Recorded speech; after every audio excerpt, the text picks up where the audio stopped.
Hello friends, नमस्कार, good evening. आप सभी का आपके अपने channel triple C by first study पर बहुत बहुत स्वागत है। तो आइए स्टार्ट करते हैं आज के इस क्लास को। जो भी बच्चे क्लास में आ चुके हैं आप सभी एक बार शेयर कर दो ताकि और भी बच्चे और भी साथी इस क्लास को ज्वाइन कर पाएं, क्योंकि आज का क्लास आप सभी के लिए काफ़ी इंपॉर्टेंट होने वाला है। जिनका भी एग्जाम अगस्त में है या फिर आगे सितंबर या अक्टूबर में होने वाला है, तो आप सभी को इस पूरी सीरीज को फॉलो करना है। और इससे पहले हमने बहुत सारे क्लास आपको ऑलरेडी करा दिए हैं। जब आप हमारे चैनल की प्लेलिस्ट में जाएंगे तो वहां पर आपको ट्रिपल सी क्रैश कोर्स नाम की एक प्लेलिस्ट मिलेगी, जहां पर सारे क्लास आपको चैप्टर वाइज मिलेंगे। वहां पर आपको चैप्टर 1 से लेकर के चैप्टर 9 तक के सारे क्लास मिल जाएंगे, तो उस प्लेलिस्ट को आप सभी अवश्य देखें। इसके अलावा आपको एक लिब्रो ऑफिस नाम की प्लेलिस्ट मिलेगा, ठीक है। लिब्रो ऑफिस नाम की जो प्लेलिस्ट है, यहाँ पर सारे क्लास आपको लिब्रो ऑफिस राइटर, कैल्क और इम्प्रेस से मिलेंगे, तो आप इस प्लेलिस्ट को भी अवश्य देखें जिनका भी एग्जाम आगे होने वाला है। ये सभी प्लेलिस्ट बहुत इंपॉर्टेंट है आपके एग्जाम के लिए। इसके अलावा ट्रिपल सी प्रीवियस पेपर नाम की भी एक प्लेलिस्ट दी गई है, जहां पर सारे क्लास हमने जो प्रीवियस एग्जाम में क्वेश्चन पूछे गए हैं उनको वहां पर कराया है, तो आप उसे भी जितना हो सके उतना वहां से आपको देखना है। बाकी बहुत सारे क्लास आपको ऐसे मिलेंगे, जैसे बहुत सारे फाउंडर्स नेम हमने करा दिए हैं, शॉर्टकट की आपको पढ़ाई है, इंपॉर्टेंट फुल फॉर्म आपको पढ़ाई है। तो अगर आप ये क्लास नहीं ढूंढ पाते हैं तो इसका लिंक हम अपने टेलीग्राम पर भी भेज देंगे, जहां से भी आप देख सकते हैं। तो अभी तक अगर आपने हमारे टेलीग्राम को ज्वाइन नहीं किया है तो वहां से आप टेलीग्राम को भी ज्वाइन कर सकते हैं। इसके अलावा अगर आप हमारा ई बुक लेना चाहते हैं तो आप हमारा ई बुक भी बाय कर सकते हैं। ई बुक आपको कैसे लेना है, और ये ई बुक आप सभी के एग्जाम के लिए काफ़ी इंपॉर्टेंट होगा, क्योंकि यहाँ पर हमने जो भी कंप्लीट स्टडी मटेरियल था वो यहाँ पर शामिल कर दिया है। इसके लिए हमने डिस्क्रिप्शन में एक लिंक दिया है अपनी वेबसाइट का। जैसे ही आप उस लिंक पर क्लिक करते हैं तो आप हमारी वेबसाइट पर आ जाएंगे, या फिर आपको टाइप करना है www.triplec.com, ठीक है। अब इस वेबसाइट पर आने के बाद आप नीचे स्क्रॉल करेंगे, यहाँ पर एक ऑप्शन मिलेगा ई बुक एंड पीडीएफ का, तो आप यहाँ से भी ले सकते हैं, या फिर और आपको नीचे जाना है और यहाँ पर देखो आपको सारा कुछ मिल जाएगा। यहाँ पर लिखा है गेट 10% एक्स्ट्रा डिस्काउंट। अभी यहाँ पर 10% का एक्स्ट्रा डिस्काउंट मिल जाएगा। साथ में इसके और क्या मिलेगा, free 14 days crash course PDF. यहाँ पर जो अभी हमने रिसेंटली 14 डेज क्रैश कोर्स कराया था, और इस क्रैश कोर्स से बच्चों को काफ़ी ज़्यादा फायदा हुआ था। ट्रिपल सी एग्जाम में बहुत सारे क्वेश्चन इस क्रैश कोर्स से पूछे गए थे, तो अब हमने इसका पीडीएफ ही बना करके इस ई बुक में अभी शामिल कर दिया है। तो यहाँ पर टोटल अभी आपको 2400 से ज़्यादा प्रश्न मिलेंगे। इसमें इस ई बुक के अंदर 2400 से ज़्यादा मोस्ट इंपॉर्टेंट प्रश्न मिलने वाले हैं, ठीक है। और इसका लाभ आप कब तक ले सकते हैं, 3 अगस्त 2021 तक, यानी कि 3 अगस्त 2021 रात 11 बजे तक ही आपको यहाँ पर 10% का डिस्काउंट और ये 14 डेज क्रैश कोर्स का पीडीएफ मिलेगा। इसके बाद में ये पीडीएफ और डिस्काउंट यहाँ से आपको नहीं मिलेगा, ठीक है। इसका लाभ आपको कैसे लेना है, तो जब आप इसको बाय करेंगे तो वहां पर आपको डिस्काउंट कोड देना होगा। डिस्काउंट कोड है triple C by first day. मैं एक बार आपको लाइव दिखा देता हूं कि कैसे आपको डिस्काउंट लेना है, क्योंकि बहुत सारे बच्चे जब इसको लेते हैं तो डिस्काउंट नहीं मिल पाता है उनको। तो बाय नाउ पे आपको क्लिक करना है। जैसे ही बाय नाउ पे आप क्लिक करेंगे तो आपके सामने कुछ ऑप्शन आएंगे। यहाँ पर आपको क्या करना है, सबसे पहले आपको अपना नाम देना है, इसके बाद में एक वैलिड ईमेल का पता देना है और अपना मोबाइल नंबर यहाँ पर देना है। नीचे I have a discount code आपको दिख रहा होगा, यहाँ पे हमें क्लिक करना है। और अभी आप देख सकते हैं ये 99 रुपीज़ का है, बट जैसे ही हम यहाँ पर triple C by first study लगाएंगे, आपको इसको जोड़ के लिखना है एक में, ठीक है, triple C by first study, और यहाँ अप्लाई करना है।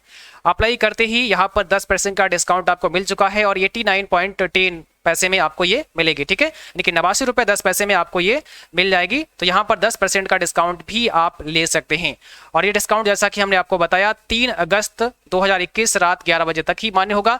इसमें सबसे इंपॉर्टेंट आपको क्या मिलने वाला है, 14 डेज क्रैश कोर्स का पीडीएफ यहाँ पर हमने शामिल किया है, और ये पीडीएफ आपके लिए काफी इंपॉर्टेंट साबित होगा, क्योंकि जुलाई में इस 14 डेज क्रैश कोर्स से काफी क्वेश्चन एग्जाम में पूछे गए थे, ठीक है। तो अब आइए स्टार्ट करते हैं अपने क्लास को। तो जो भी बच्चे क्लास में हाजिर हैं आप सभी एक बार क्लास को शेयर कर दो, ताकि और भी बच्चे और भी साथी इस क्लास को ज्वाइन कर पाएं। तो आज का सबसे पहला क्वेश्चन आप सभी के सामने है। यहाँ पर आपको बताना है डिस्क का वह कंटेंट जो कि उसके बनाते समय ही रिकॉर्ड किया जाता है, जिसे प्रयोक्ता यानी कि यूजर द्वारा नहीं बदला जा सकता है, कहलाता है। बताइएगा। कोशिश करनी है सभी बच्चों को कि आपका स्कोर 30 में 30 का होना चाहिए, ठीक है, 30 में 30 का आपका स्कोर होना चाहिए। और लास्ट में क्लास के फिनिश होने के बाद आप सभी कमेंट बॉक्स में अवश्य बताएं कि आज किस क्लास में आपने स्कोर कितना किया है। पहला क्वेश्चन समझना है, डिस्क का वह कंटेंट जो कि उसके बनाते समय ही रिकॉर्ड किया जाता है, जिसे प्रयोक्ता यानी कि यूजर द्वारा नहीं बदला जा सकता है, उसे आप क्या बोलेंगे, right only, memory only, read only या फिर रन ओनली। बताओ यहाँ पे कौन सा आपका राइट आंसर होगा। तो ऑप्शन यहाँ पर हमारा हो जाएगा सी, उसे हम रीड ओनली का नाम देते हैं। रीड ओनली आपको ध्यान रखना है। केवल आप रीड कर सकते हैं, केवल उसमें लिखा गया डेटा को ही पढ़ सकते हैं, आप उसमें डेटा लिख नहीं सकते हैं, राइट नहीं कर सकते हैं, है ना। केवल आप उस डेटा को रीड कर सकते हैं, तो इसे हम रीड ओनली का नाम देते हैं। क्वेश्चन नंबर 2 कहता है फेसबुक में किसी पोस्ट को लिखते समय अधिकतम कितने कैरेक्टर आप लिख सकते हैं, कितने कैरेक्टर आप लिख सकते हैं बताइएगा। यहां पे क्या होगा राइट आंसर, बताओ। फेसबुक में किसी पोस्ट को लिखते समय आप अधिकतम कितने कैरेक्टर लिख सकते हैं, तो याद रखना है 63,206 63,206 कैरेक्टर ही आप लिख सकते हैं फेसबुक पोस्ट में। और ये क्वेश्चन बहुत इंपॉर्टेंट है, ये भी आपको ध्यान रखना है। फेसबुक का जब आप यूजर नेम बनाते हैं तो यूजर नेम में मैक्सिमम कैरेक्टर कितने हो सकते हैं, ये भी सवाल आता है कई बार आपके एग्जाम में। जो यूजर नेम होता है उस यूजर नेम में आप मैक्सिमम कितने कैरेक्टर शामिल कर सकते हैं बताइएगा। अगर किसी बच्चे को पता है तो कमेंट बॉक्स में आंसर करें कि इसका सही जवाब क्या हो जाएगा, बताओ। ऑप्शन में आपको दे देता हूं यहाँ पर 40, ठीक है। चलो यहाँ पर मैं ऑप्शन आपको देता हूँ 40, इसके बाद में 20, 50 और 60। तो यूजर नेम बनाते समय जब आप फेसबुक का यूजर नेम बनाते हैं तो वहां पर आप मैक्सिमम कैरेक्टर कितने लिख सकते हैं, तो यहां पर हो जाएगा 50। ध्यान रखना है, सी ऑप्शन करेक्ट है।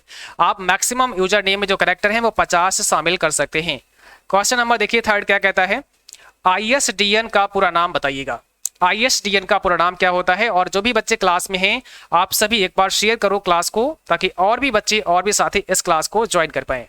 काफी इंपॉर्टेंट क्लास होने वाली है आज की आप सभी के लिए। यहाँ पर सभी क्वेश्चन मोस्ट इंपॉर्टेंट हमने शामिल किए हैं, तो आप सभी को प्रयास करना है, कोशिश करनी है कि आपका स्कोर कितना 30 में 30 का होना चाहिए, ठीक है, सभी बच्चों का। ISDN का फुल फॉर्म क्या हो जाएगा, जल्दी से बताना है सभी बच्चों को, इसमें राइट आंसर क्या हो जाएगा बताओ। तो यहां पर हो जाएगा option D, integrated service digital network. इसका सही जवाब होगा integrated service digital network. Question number 4 कहता है डिस्क को ट्रैक्स व सेक्टर में बांटने की प्रक्रिया है।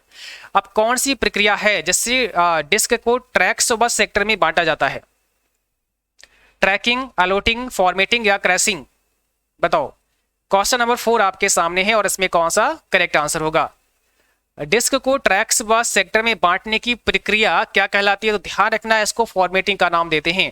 ऑप्शन नंबर सी हो जाएगा, फॉर्मेटिंग कहते हैं डिस्क को फॉर्मेट करना।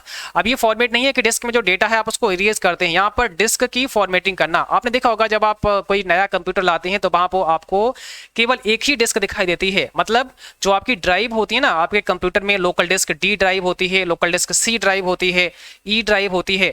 तो ये जो अलग अलग ड्राइव हैं ये क्या है, ये अलग अलग सेक्टर को ही दर्शाती हैं, है ना। तो हम इसी को अगर हम ड्राइव बनाते हैं तो वहां पर इसको हम फॉर्मेटिंग करना बोलते हैं। ऑप्शन सी हमारा यहाँ पे करेक्ट आंसर हो जाएगा, फॉर्मेटिंग। ध्यान रखना है, ठीक है। क्वेश्चन नंबर 5 कहता है स्लाइड्स मास्टर में प्लेस होल्डर जोड़े होते हैं। जो स्लाइड मास्टर होता है इसमें प्लेस होल्डर आपके जोड़े होते हैं, दिनांक व समय के लिए, प्रासंगिक फुटर टेक्स्ट के लिए, स्लाइड नंबर के लिए या फिर सभी। स्लाइड मास्टर में प्लेस होल्डर जोड़े होते हैं, इसका सही जवाब करना है दिनांक व समय के लिए होते हैं, प्रासंगिक फुटर टेक्स्ट के लिए होते हैं, स्लाइड नंबर के लिए होते हैं या फिर ऑल ऑफ दीज आपका राइट आंसर हो जाएगा। तो यहां पर आपका ऑप्शन नंबर डी करेक्ट है, ऑल ऑफ दीज हो जाएगा। और देखो एक बात और आपको ध्यान रखना है, स्लाइड मास्टर में, स्लाइड मास्टर से भी कई सारे क्वेश्चन आपके एग्जाम में आ जाते हैं। स्लाइड मास्टर में होता क्या है एक्चुअल में, यहां पर जब आप स्लाइड को लेकर आते हैं स्लाइड मास्टर में, है ना, स्लाइड मास्टर व्यू में जब आप स्लाइड को देखते हैं तो यहां पर जो भी आप इंसर्ट करते हैं, अगर आपने कोई इमेज इंसर्ट किया है, ठीक है, या फिर आपने कोई टेक्स्ट को इंसर्ट किया है या आपने बैकग्राउंड चेंज किया है, तो ये होगा क्या, आपकी प्रत्येक स्लाइड पर अप्लाई हो जाएगा, प्रत्येक स्लाइड पर अप्लाई हो जाएगा। जैसे मान लिया कि आपने कोई स्लाइड बनाई है, मैं यहाँ पर एक एग्जांपल से आपको समझाता हूँ। जैसे आपने क्या किया है, कई सारी स्लाइड बना ली हैं, यहाँ पर बहुत सारी स्लाइड हैं, स्लाइड 1, स्लाइड 2, स्लाइड 3 ऐसे करके। अब यहाँ पर क्या करना है, हमें सभी पर CCC/FST लिखना है। हम यहाँ पर भी लिखना चाहते हैं, यहाँ पर भी चाहते हैं, यहाँ पर जितनी भी स्लाइड हैं सभी पर, या फिर ऐसे कर सकते हो आप सभी पर हम अपना लोगो लगाना चाहते हैं, है ना। तो हम अलग अलग लोगो नहीं लगाएंगे, हम क्या करेंगे, सीधे मास्टर व्यू में चले जाएंगे, स्लाइड मास्टर ओपन कर लेंगे और वहां पर हम एक स्लाइड में जो हमें वहां पर डिस्प्ले होगी हमारे सामने, तो वहां पर हम एक जगह पर अपना लोगो लगा देंगे। उसके बाद में स्लाइड मास्टर व्यू को क्लोज कर देंगे। नॉर्मल स्लाइड में जब आप देखोगे तो हर स्लाइड पर आपको क्या होगा, वो लोगो दिख जाएगा। इसका मतलब आपके समझ में क्या आया कि जब हम स्लाइड मास्टर पर कोई भी बदलाव करते हैं, कोई भी वहां पर परिवर्तन करते हैं, तो वो आपकी सभी स्लाइड पर अप्लाई होता है। ये ध्यान रखना है, क्योंकि इस प्रकार से भी क्वेश्चन बन जाता है स्लाइड मास्टर पर किया गया बदलाव प्रत्येक स्लाइड पर आपको दिखाई देगा। ठीक है, तो यहां पर हमारा अभी आंसर होगा डी ऑप्शन करेक्ट। अगला क्वेश्चन देखिएगा, क्वेश्चन नंबर 6 कहता है वीडियो फाइल का एक्सटेंशन है। अब नीचे कुछ फाइल के एक्सटेंशन है, तो यहां पर वीडियो फाइल का एक्सटेंशन आपको बताना है क्या हो जाएगा। वीडियो फाइल का एक्सटेंशन आपका कौन सा हो जाएगा ये बताना है। MP4 होगा, JPG, JPEG या फिर नन ऑफ दीज। तो यहां पर हो जाएगा ऑप्शन पहला MP4। MP4 क्या है, एक वीडियो फाइल का एक्सटेंशन है। बाकी अगर बात करते हैं JPG और JPEG तो ये क्या है, दोनों इमेज के एक्सटेंशन है, इमेज फाइल के एक्सटेंशन है ना। कोई फोटो होता है ना उसका भी एक्सटेंशन होता है, जैसे JPG फाइल होती है, JPEG फाइल होती है, PNG फाइल होती है, सभी आपकी इमेज फाइल है, बट MP4 आपकी एक वीडियो फाइल है। क्वेश्चन नंबर देखिए 7, डायरेक्टरी के संबंध में क्या कथन असत्य है। डायरेक्टरी के संबंध में क्या कथन असत्य है। ऑप्शन देखिए, डायरेक्टरियों के अंदर डायरेक्टरी होती है, रूट डायरेक्टरी हमेशा सबसे ऊपर स्थान पर होती है, फाइलों के साथ डायरेक्टरी को डिलीट किया जा सकता है, या फिर इसमें से कोई नहीं। क्वेश्चन नंबर 7 आपके सामने है, इसमें कौन सा राइट आंसर हो जाएगा। तो देखो यहां पर भाई ऑप्शन नंबर हमारा डी करेक्ट होगा, इसमें कोई भी सही नहीं है। डायरेक्टरी के संबंध में क्या कथन असत्य है, गलत क्या है, तो इसमें कोई भी गलत नहीं है। पहला, डायरेक्टरी के अंदर डायरेक्टरी होती है, बिल्कुल सही है। आप किसी, देखो डायरेक्टरी है क्या, यहाँ पर डायरेक्टरी आपका एक फोल्डर है, आप फोल्डर को क्या करते हैं, डायरेक्टरी भी बोलते हैं लिनक्स यूनिक्स में आप देखेंगे। तो यहाँ पर जो फोल्डर है, इस फोल्डर के अंदर भी हम कोई फोल्डर बना सकते हैं। आप एक फोल्डर के अंदर दूसरा फोल्डर बना सकते हैं, उसके अंदर भी फोल्डर बना सकते हैं, बट एक फोल्डर के अंदर अगर आपने दूसरा फोल्डर बनाया है तो उसको बोलते क्या है, उसको सब फोल्डर का नाम देते हैं। सब फोल्डर या फिर डायरेक्टरी जहां होगी वहां पर सब डायरेक्टरी का नाम देंगे, सब डायरेक्टरी, ध्यान रखना है। तो एक डायरेक्टरी के अंदर दूसरी डायरेक्टरी को सब डायरेक्टरी कहते हैं, और एक फोल्डर के अंदर दूसरे फोल्डर को सब फोल्डर का नाम देते हैं। तो पहला तो कथन सही है, डायरेक्टरी के अंदर डायरेक्टरी होती है। दूसरा, रूट डायरेक्टरी हमेशा सबसे ऊपर स्थान पर होती है, यानी कि जो आपकी रूट डायरेक्टरी होती है क्या होता है, ये मेन फोल्डर होता है, मेन डायरेक्टरी होती है। जैसे आपकी कोई एक डिस्क है, कोई ड्राइव है, और वहां पर आपने क्या किया है, एक फोल्डर बना दिया है, ठीक है। तो एक जो पहला फोल्डर होगा, मेन फोल्डर होगा या मेन डायरेक्टरी होगी, वो हमारी रूट डायरेक्टरी कहलाती है, उसी को रूट डायरेक्टरी का नाम देते हैं।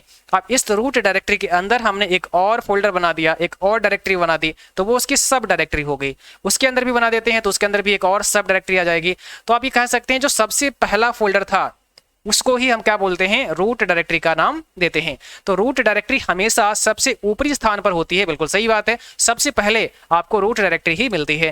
तो ये भी आपका कथन सही है। अगला है, फाइलों के साथ डायरेक्टरी को डिलीट किया जा सकता है, यानी कि फाइलों के साथ साथ में आप डायरेक्टरी को भी डिलीट कर सकते हैं। तो बिल्कुल आप श्योर कर सकते हैं, ऑप्शन सी आपके करेक्ट है। तो यहाँ पर हमारा डी ऑप्शन राइट है भाई, इसमें से कोई भी कथन ऐसा नहीं है जो डायरेक्टरी के संबंध में गलत हो, ठीक है। तो ऑप्शन डी हमारा करेक्ट करना है। चलिए क्वेश्चन नंबर 8 आपको बताना है, कस्टम एनिमेशन टास्क पेन में उपलब्ध स्लाइड शो बटन कहां से स्लाइड प्रारंभ करता है। कस्टम एनिमेशन टास्क पेन में उपलब्ध स्लाइड शो बटन कहां से स्लाइड प्रारंभ करता है, बताओ। सेलेक्ट की हुई स्लाइड से, प्रथम स्लाइड से, वर्तमान स्लाइड से, या अंत में एडिट की गई स्लाइड से स्टार्ट करता है। तो यहां पर क्या हो जाएगा, आपका प्रथम स्लाइड से करता है, फर्स्ट स्लाइड से आपका शो स्टार्ट हो जाएगा। ऑप्शन नंबर यहाँ पे भी करेक्ट है। क्वेश्चन नंबर अगला, विंडो लोगो प्लस एल कुंजी का प्रयोग किस लिए होता है। विंडो लोगो के साथ में आप एल की कब प्रेस करते हैं, विंडो लोगो दबाया, साथ में आपने एल दबा दिया, तो उससे क्या होगा, कंप्यूटर को लॉक करने के लिए करेंगे, शट डाउन करने के लिए करेंगे, रीस्टार्ट करने के लिए करेंगे, या लॉग ऑफ करने के लिए करेंगे। और हमने कई बार आपको बताया है, और इस पर हमने अलग से कुछ इंपॉर्टेंट शॉर्टकट की भी पढ़ाई है, जहां पर ये शॉर्टकट की आपको पढ़ाई है। तो इससे हम क्या कर सकते हैं, कंप्यूटर को लॉक कर सकते हैं। जैसे ही आप विंडो के साथ में, जो आपके कीबोर्ड में एक विंडो लोगो की होती है, जहां पर विंडो का लोगो बना होता है, आप उस बटन को दबाएंगे, साथ में एल प्रेस कर देंगे, तो आपका जो डेस्कटॉप होगा वो लॉक हो जाएगा, ठीक है। ऑप्शन पहला यहाँ पे राइट है। वेब पेज का एक्सटेंशन आपको बताना है, what is the extension of web page. तो बताइएगा यहाँ पर वेब पेज का एक्सटेंशन क्या हो जाएगा, वेब पेज का एक्सटेंशन क्या होता है। ऑप्शन पहला है .html होता है। .html का मतलब हाइपर टेक्स्ट मार्कअप लैंग्वेज होता है, ये वेब पेज का एक्सटेंशन होता है। क्वेश्चन नंबर देखिए 11 कहता है, पर्सनल कंप्यूटर उद्योग किसके द्वारा प्रारंभ किया गया था। पर्सनल कंप्यूटर इंडस्ट्री किसके द्वारा प्रारंभ किया गया था, ये आपको बताना है। IBM, एप्पल, कॉम्पैक या फिर HCL। तो यहां पर सही जवाब क्या हो जाएगा? ऑप्शन पहला IBM के द्वारा। IBM का मतलब होता है इंटरनेशनल बिजनेस मशीन, जो कि एक कंपनी है USA की IBM। तो IBM के द्वारा पर्सनल कंप्यूटर इंडस्ट्री को स्टार्ट किया गया था। डॉट मैट्रिक्स एक प्रकार है। डॉट मैट्रिक्स किसका एक एग्जांपल है? टैब का है, प्रिंटर का है, डिस्क का है या फिर बस का है? डॉट मैट्रिक्स किसका एक एग्जांपल है, आपको बताना है। कौन सा यहाँ पे करेक्ट जवाब है? तो यहां पर आपका सही जवाब क्या हो जाएगा? डॉट मैट्रिक्स एक प्रिंटर का प्रकार है, एक प्रिंटर का प्रकार है डॉट मैट्रिक्स। अगला क्वेश्चन देखिएगा, स्पेलिंग को जांचने के लिए किस कुंजी का प्रयोग होता है? स्पेलिंग को जांचने के लिए किस कुंजी का इस्तेमाल होता है? आप सभी को बताना है यहां पर कौन सा राइट आंसर है। स्पेलिंग को जांचने के लिए किस कुंजी का इस्तेमाल करते हैं? तो स्पेलिंग चेक करने के लिए F7 का इस्तेमाल करते हैं। ऑप्शन सी हो जाएगा F7। और जब भी आपसे पूछे कि ऑटोमेटिक स्पेल चेक करने की शॉर्टकट की बताओ, तो आंसर होगा शिफ्ट के साथ में F7, फिर आपका शिफ्ट के साथ में F7 हो जाएगा। ठीक है। कंप्यूटर की भाषा में सामान्यतः केबी का मतलब होता है। कंप्यूटर की भाषा में केबी का क्या मतलब होता है? कीलॉग, किलोबाइट, किलोबिट या किलोबाइट या फिर कीबाइट? तो इस केबी का मतलब होता है किलोबाइट। ऑप्शन हमारा हो जाएगा सी, किलोबाइट होता है केबी का फुल फॉर्म। कंप्यूटर डाटा में एरर कहलाती है। कंप्यूटर डाटा में कोई एरर होता है तो उसको किस नाम से जानते हैं? चिप, बग, CPU या फिर स्टोरेज डिवाइस? तो एरर को किस नाम से जाना जाता है, बताओ? एरर को आप बग नाम से जानते हैं। ऑप्शन बी हमारा हो जाएगा यहाँ पर बग, है ना। कंप्यूटर में जो डेटा में एरर होता है, प्रोग्राम में जो एरर होता है, उसको बग नाम से जाना जाता है। और इस एरर को दूर करना क्या कहलाता है? डिबगिंग कहलाता है। इस एरर को दूर करना डिबगिंग का नाम दिया जाता है। अगला क्वेश्चन देखिएगा, निम्न में से किस मेमोरी के प्रयोग में सबसे कम समय लगता है? किस मेमोरी को एक्सेस करने में या उसको इस्तेमाल करने में कम समय लगता है? पता होगा आपको, मैंने कई बार आपको बताया है, cache memory, magnetic bubble memory, magnetic core memory या फिर रैम? किस मेमोरी के प्रयोग में सबसे कम समय लगता है? तो ऑप्शन हो जाएगा कैश मेमोरी। ऑप्शन हो जाएगा यहां पर कैश मेमोरी। ठीक है। एक डैश प्रोग्रामों का वह समूह है जिसे कंप्यूटर के संसाधनों को प्रतिबंधित करने, कंप्यूटर को चालू करने व इनपुट व आउटपुट डिवाइसों के प्रबंधन के लिए बनाया जाता है।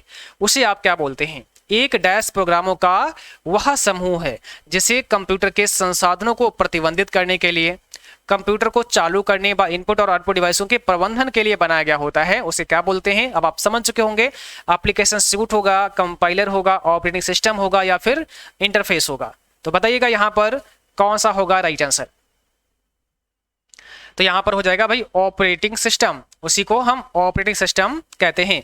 ऑपरेटिंग सिस्टम का काम होता है आपके कंप्यूटर में सभी प्रोग्राम्स को ऑपरेट करना, उसमें इनपुट और आउटपुट डिवाइसेज हैं उनको भी ऑपरेट करना, है ना। आपके कंप्यूटर को संचालित करने का काम कौन करता है? ऑपरेटिंग सिस्टम ही करता है। तो ऑप्शन नंबर यहां पर सी हो जाएगा। कंप्यूटर के टास्क मैनेजर पर जाने के लिए किस कुंजी का इस्तेमाल करते हैं? टास्क मैनेजर पर जाने के लिए आप कौन सी कुंजी दबा सकते हैं, बताओ? कंप्यूटर में टास्क मैनेजर पर जाने के लिए कौन सी की का इस्तेमाल करते हैं? यहाँ पे कौन सा हो जाएगा राइट आंसर? ऑप्शन नंबर पहला, कंट्रोल अल्ट और डेल आपको प्रेस करना होता है। कंट्रोल अल्ट और डेल जैसे ही प्रेस करेंगे तो आपको स्क्रीन पर कुछ ऑप्शन आएंगे और वहां से आप टास्क मैनेजर पर जा सकते हैं। क्वेश्चन नंबर देखिएगा, अगला पूछा गया है, डाटा को सुरक्षित करने व गणनाओं के लिए कंप्यूटरों में डैश नंबर सिस्टम को प्रयोग किया जाता है।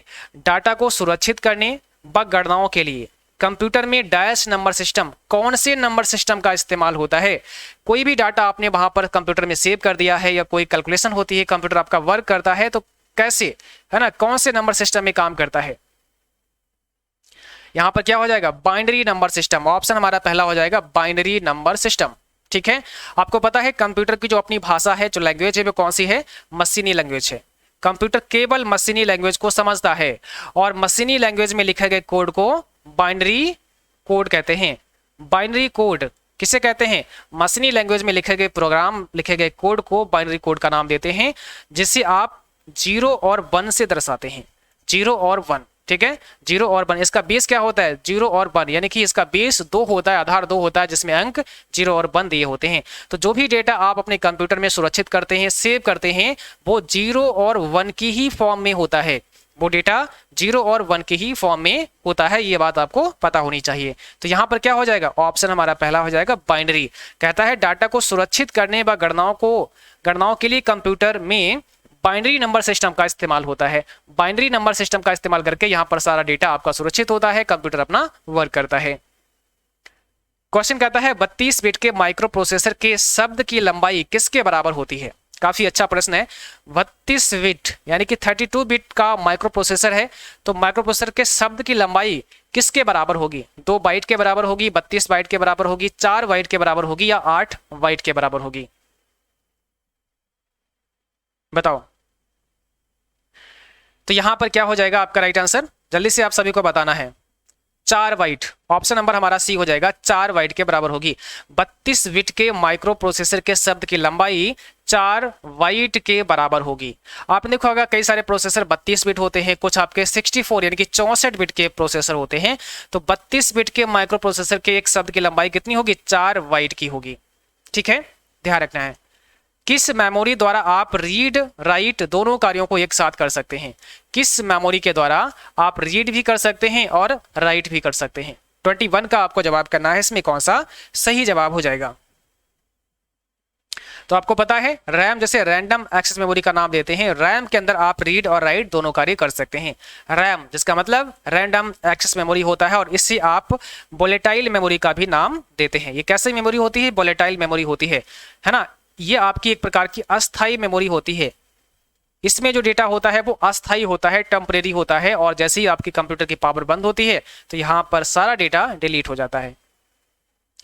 व्यावसायिक वेबसाइट का डोमेन डैश होना चाहिए। व्यावसायिक जो वेबसाइट है उसका डोमेन होना चाहिए, मीन्स कैसा होना चाहिए?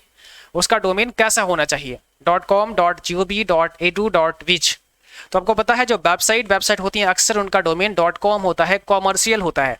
बट ये जरूरी नहीं है कि आपकी कोई वेबसाइट व्यावसायिक है और आपने .com ही लेना है, आप और भी ले सकते हैं, बट ये होना चाहिए .com यानी कि कॉमर्शियल होना चाहिए। ठीक है। TCP/IP मॉडल में कितनी परतें होती हैं, कितनी लेयर होती हैं? TCP/IP मॉडल में कितनी लेयर होती हैं, आप सभी को आंसर करना है। देखो आपको बता दें, जो 14 डैश क्रैश कोर्स हमने कराया था जुलाई एग्जाम के लिए, बहुत ही इंपॉर्टेंट है। पूरा क्रैश कोर्स आपको कर लेना है और ज़्यादा समय नहीं लगेगा। अगर आप 2-2 क्लास करते हैं तो भी आप 1 हफ्ते में कर सकते हैं। अगर आप 3-3 क्लास करते हैं तो और जल्दी कर सकते हैं। और अगर आप ये क्लास नहीं देख पाते हैं तो सभी PDF हमने तैयार करके अपनी इस ई बुक में लगा दी है, जिसके बारे में अभी हमने स्टार्टिंग में आपको बताया था। तो उस ई बुक को अगर आप डाउनलोड कर लेंगे, वहां पर ये तो आपको मिल ही जाएगा, साथ में वहां पर और भी जो मोस्ट इंपॉर्टेंट प्रश्न है वो भी पढ़ने को मिलेगा। यानी कि टोटल वहां पर 2400 से ज्यादा प्रश्न शामिल हैं। तो आप उस ई बुक को अभी ले सकते हैं, जिसका डिस्काउंट भी अभी आपको 3 अगस्त तक मिल जाएगा। तो जिन्हें अभी तक नहीं लिया है, जिन बच्चों ने, उनके लिए बहुत इंपॉर्टेंट है। और अगर आप कम समय में तैयारी करना चाहते हैं, आपका एग्जाम है और आपने पहले से तैयारी नहीं कर पाई है, तो आपको इसे ले लेना है। ठीक है, चलिए। TCP/IP मॉडल में कितनी लेयर होती हैं? 4 लेयर होती हैं। ऑप्शन बी हमारा राइट हो जाएगा, 4 लेयर होती हैं। आगे बढ़ते हैं क्वेश्चन नंबर 24, और यहां पर बताना है SMTP मेल प्रोटोकॉल द्वारा कौन सा पोर्ट नंबर प्रयोग किया जाता है? SMTP मेल प्रोटोकॉल द्वारा कौन सा पोर्ट नंबर इस्तेमाल होता है? SMTP का मतलब क्या होता है? सिंपल मेल ट्रांसफर प्रोटोकॉल होता है। SMTP simple mail transfer protocol. देखो, जब आप कोई मेल किसी को भेजते हो, अपने डिवाइस से जब आपने मेल भेजा, तो मेल को भेजने के लिए SMTP इस्तेमाल होता है। SMTP एक प्रोटोकॉल है जो आपके मेल संदेश को भेजने का काम करता है। ठीक है, इसका मतलब, इसका फुल फॉर्म होता है सिंपल मेल ट्रांसफर प्रोटोकॉल। अब यहाँ पे सवाल ये होता है कि ये कौन से पोर्ट नंबर का इस्तेमाल करता है? पोर्ट नंबर आपको बताना है, तो आंसर हो जाएगा डी, 25 पोर्ट नंबर इस्तेमाल करता है आपका SMTP। ठीक है, आगे बढ़ते हैं। निम्न में से कौन सा नेटवर्क का परीक्षण करने के लिए उपयोग किया जाता है? किसका इस्तेमाल नेटवर्क का परीक्षण करने के लिए करते हैं? Which of the following is used to test the network? आपको आंसर करना है, इसमें कौन सा राइट आंसर हो जाएगा? तो यहां पर सही जवाब हो जाएगा option B, ping. Option number B आपका राइट है। क्वेश्चन कहता है वाईफाई का पूर्ण रूप क्या होता है, फुल फॉर्म क्या होता है? आप सभी को वाईफाई का फुल फॉर्म यहां पर बताना है, कौन सा करेक्ट जवाब है? वाईफाई का फुल फॉर्म क्या हो जाएगा? जल्दी से बताइएगा सभी बच्चे जो भी क्लास में हाजिर हैं। आप सभी भाई शेयर करते रहो क्लास को, लाइक भी कर दो अगर अभी तक आपने नहीं किया है। और जो साथी चैनल पर पहली बार हैं तो आप सभी सब्सक्राइब करके घंटी के बटन को दबा लेना, ताकि जब भी कोई नई क्लास हो उसका नोटिफिकेशन आपको मिलता रहे। तो यहाँ पर हो जाएगा option D, wireless Fidelity. Option number D आपका करेक्ट होगा, वायरलेस फिडेलिटी। क्वेश्चन 27 कहता है हार्डवेयर एड्रेस को डैश के रूप में जाना जाता है। हार्डवेयर एड्रेस को किसके रूप में जानते हैं? MAC address, IP address, network interface card या फिर address resolution protocol. Hardware address को मैक एड्रेस के रूप में जानते हैं, यानी कि मीडिया एक्सेस कंट्रोल, इसका फुल फॉर्म होता है मैक एड्रेस का, जो कि एक हार्डवेयर का पता होता है। ठीक है, आगे बढ़ते हैं। आर्टिफिशियल इंटेलिजेंस के जनक के रूप में किसे जाना जाता है? एआई का जनक किसको माना जाता है? एआई का मतलब आर्टिफिशियल इंटेलिजेंस का जनक किसे कहा जाता है, बताओ। तो यहां पर हो जाएगा ऑप्शन नंबर पहला, जॉन मैकार्थी। जॉन मैकार्थी को आर्टिफिशियल इंटेलिजेंस का जनक कहा जाता है। आप सभी को ध्यान रखना है, जॉन मैकार्थी को आर्टिफिशियल इंटेलिजेंस का जनक कहा जाता है। विंड सर्फ को इंटरनेट का जनक कहा जाता है। इंटरनेट का जनक किसे कहा जाता है? विंड सर्फ को कहा जाता है। और चार्ल्स बेबेज को फादर ऑफ कंप्यूटर, यानी कि कंप्यूटर का जनक कहा जाता है। और लेडी एडा जो फर्स्ट प्रोग्रामर थी, वर्ल्ड की पहली प्रोग्रामर थी लेडी एडा, तो इन्हें मदर ऑफ कंप्यूटर कहा जाता है। अभी आपको याद होना चाहिए, मदर ऑफ कंप्यूटर लेडी एडा। ठीक है, ध्यान रखते हैं। आगे बढ़ते हैं क्वेश्चन नंबर 29, और यहां पर आपको बताना है Amazon.com किस मॉडल का प्रकार है? Amazon.com किस मॉडल का प्रकार है? यहां पे बताइए कौन सा राइट आंसर हो जाएगा। किस मॉडल में आता है? V2B में आता है, V2C में आता है, C2C में आता है या C2B में आता है? तो आपको पता है अमेजन से कोई भी कस्टमर माल खरीद सकता है ना। तो यहाँ पर क्या है? कस्टमर है, और यहाँ पर क्या है? बिजनेस है। भाई Amazon.com एक बिजनेस है ना, एक ई कॉमर्स वेबसाइट है, और कोई भी कस्टमर यहाँ से माल खरीद सकता है। तो देखो भाई, ये बिजनेस है और ये सी है, कस्टमर है, तो क्या हो जाएगा? V2 और लगा दो यहाँ पे बीच में, तो V2C हो जाएगा। ये रहा आपका V2C, ऑप्शन बी करेक्ट है। ठीक है, जहां पर कोई प्रोडक्ट सीधे कस्टमर तक पहुंच रहा है तो वो वहां पर V2C हो जाएगा। यही अगर यहाँ पर कई बार ऐसा होता है कि दो कंपनियां आपस में ही व्यापार करती हैं, जैसे कोई दो कंपनी है, एक यहाँ पर कोई मैन्युफैक्चरिंग का काम करती है और एक यहाँ पर कोई और पार्ट्स बनाती है, तो ये वाली कंपनी नंबर ए और कंपनी नंबर बी, तो ए कंपनी अगर अपनी कंपनी के अंदर कोई यहाँ से कोई पार्ट मंगवाती है तो यहाँ पर ये V2V हो जाएगा। फिर क्या होगा? V2B, मतलब बिजनेस टू बिजनेस हो जाएगा। ठीक है, बट यहाँ पर कस्टमर माल ले रहा है तो यहाँ पर क्या हो जाएगा? V2C हो जाएगा। तो ऑप्शन हमारा यहाँ पे हो जाएगा वी करेक्ट। लिब्रो ऑफिस में वर्ड प्रोसेसिंग क्या है? लिब्रो ऑफिस में वर्ड प्रोसेसिंग किसे बोलेंगे? ड्रॉ, इम्प्रेस, कैल्क या राइटर? वर्ड प्रोसेसिंग एक प्रोग्राम होता है जहां पर आप कुछ टाइप कर सकते हैं, कोई लेटर बना सकते हैं, कोई बायोडाटा बना सकते हैं, रिज्यूमे बना सकते हैं। तो यहाँ पर आपका जो राइटर प्रोग्राम है ये क्या है? एक वर्ड प्रोसेसर प्रोग्राम है लिब्रो ऑफिस का। आप केवल लिब्रो ऑफिस का पूछा गया है। एमएस ऑफिस में अगर आपसे पूछें तो क्या बताएंगे आप? एमएस वर्ड बताएंगे। बट यहाँ पर एमएस वर्ड की तरह ही एक राइटर प्रोग्राम होता है जो लिब्रो ऑफिस का एक वर्ड प्रोसेसिंग प्रोग्राम है। तो ऑप्शन हमारा डी हो जाएगा। इसी प्रकार से आप बात करते हैं कैल्क की, तो यहाँ पर ये क्या होगा? एक स्प्रेडशीट प्रोग्राम होगा लिब्रो ऑफिस का, और इम्प्रेस आपका एक प्रेजेंटेशन प्रोग्राम होगा लिब्रो ऑफिस का। ठीक है, तो आज की क्लास बस यहीं तक थी। आई होप आप सभी को क्लास पसंद आई होगी। क्लास अच्छी लगी उसको लाइक जरूर करें और शेयर करें सभी बच्चों के साथ में, ताकि और भी बच्चे इस क्लास को देख पाएं। ठीक है, तो आज के लिए बस इतना ही। मिलेंगे आप अगली क्लास में, तब तक के लिए जय हिंद, बाय बाय।